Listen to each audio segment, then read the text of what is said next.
This morning, two staffers for Representative Gerry Connolly, a Democrat, were attacked at his district office in Virginia. So we don't know too much about the story. It's currently developing, but what we do know so far is that an individual entered the office at 11 a.m. this morning. The individual has been identified as Xuan, Tran, Pham. And he is now in custody and faces charges of aggravated malicious wounding and malicious wounding.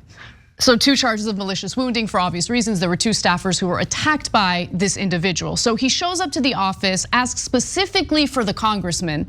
The congressman was not there at the time. It's unclear exactly what transpired after this individual had asked for Connolly, but at some point afterward, he attacked Connolly's senior aide and also an intern who was on the job for the first day. Now both were brought to the hospital with luckily non-life-threatening injuries. And I'm gonna stop for comment because Cenk, I mean, we're seeing an uptick. We've been seeing an uptick in political violence. We don't know what the motive is yet in this case. What are your thoughts initially?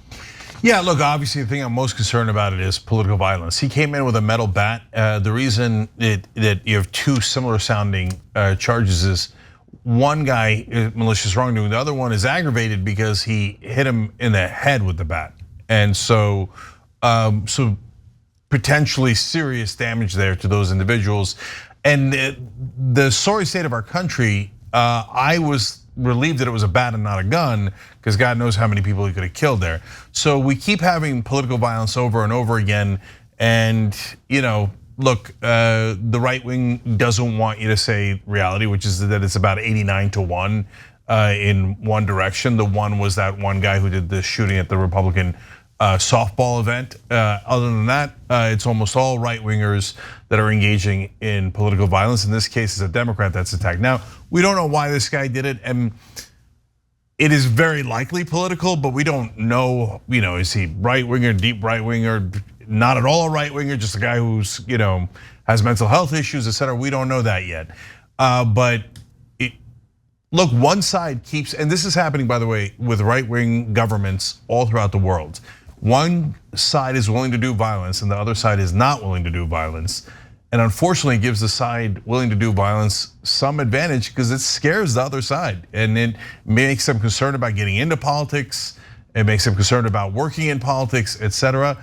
And that's kind of the point, to terrorize. And so we don't know if this guy's connected to larger events, but obviously a terrible development here in Virginia. Yeah, so look, so far from what I'm seeing, there hasn't been any indication that this is motivated by right-wing ideology. It seems like he's got some issues.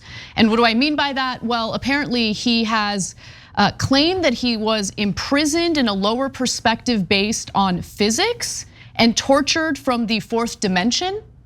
Yeah, obviously, massive mental health issues, right? Yeah. But the reason why I mentioned the political ideologies, et cetera, is because usually, even in those scenarios, it needs a trigger, right?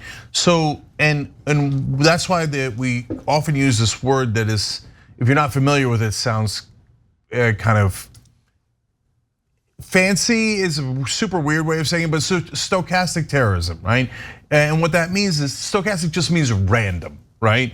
But it's folks who say, hey, you gotta go do something about this particular problem. And they know that there are a certain number of people that it will trigger, the people who are the most mentally unwell with a proclivity towards violence. You need that too, because most people who are not mentally healthy don't have a proclivity towards violence. And so they trigger folks knowing that stuff's like this could happen. Again, in this case though, we have no idea that he was triggered by right-wing media or right-wing ideology, et cetera, but he did attack a Democratic office and a political office, and that's why we're concerned. So he specifically wrote that the CIA has been guilty of wrongfully imprisoning me in a lower perspective based on physics called the book world since 1975. Following that, they are guilty of brutally torturing me with a denigrating disability consistently since 1988 till the present from the fourth dimension. I am entitled to be cured and restored to normal condition by a digital technology and compensated for my extreme suffering and losses to the amount of $29 million. Not well. Yeah, he's just not well. So this is what we're dealing with in the country. Like, let's just be clear about that. We have mentally ill people who are not getting the treatment that they need all over the place. They carry out violence, whether it's toward US lawmakers, they carry out violence, whether it's in the case of you're on public transportation, doesn't matter. We see it all over the place. We see it in mass shootings, we see it in this case. And it's just another example of this country failing the American people, and we pay the price for that. All of us pay the freaking price for that. Well, yeah, I mean, look, that gets into another issue of when someone's this deeply mentally unwell, do you just hope that they voluntarily check themselves into a facility, or their family and friends that could help them, guide them to a situation where it's not as voluntary? Because, I mean, again, thank God this is the one guy in America that couldn't find a gun, because there could have been tons of dead people, let alone the swinging a bat at a guy's head, etc. in this case. And guys, even the left-winger who did the shooting at the softball field of Republicans, you think he's mentally well? No, anyone who decides, hey, I'm gonna go into an office and start shooting people is in a range of folks who are not doing well mentally, right? But the answer to that isn't, like, if we were like the right wing, we'd say, oh, you just need better doors at a softball field.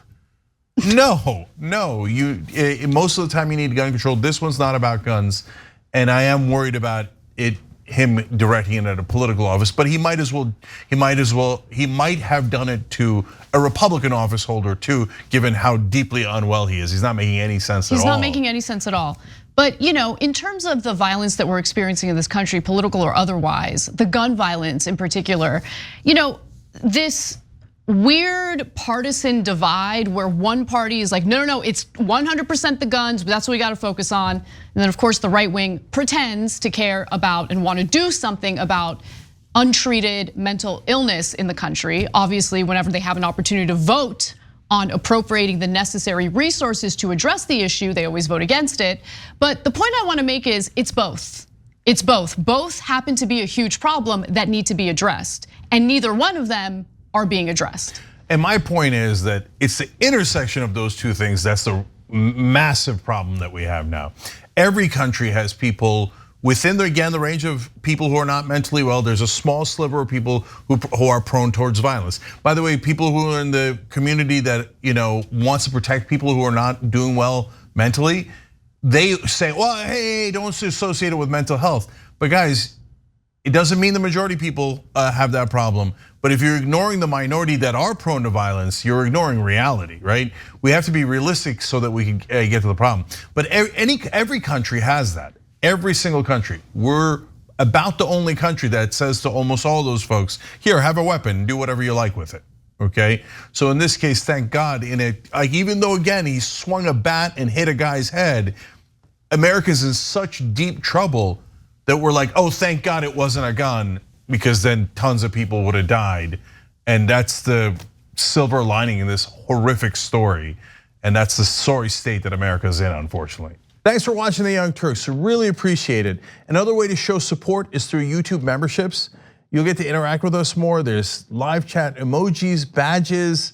You've got emojis of me, Anna, John, JR. So those are super fun. But you also get playback of our exclusive member-only shows and specials right after they air.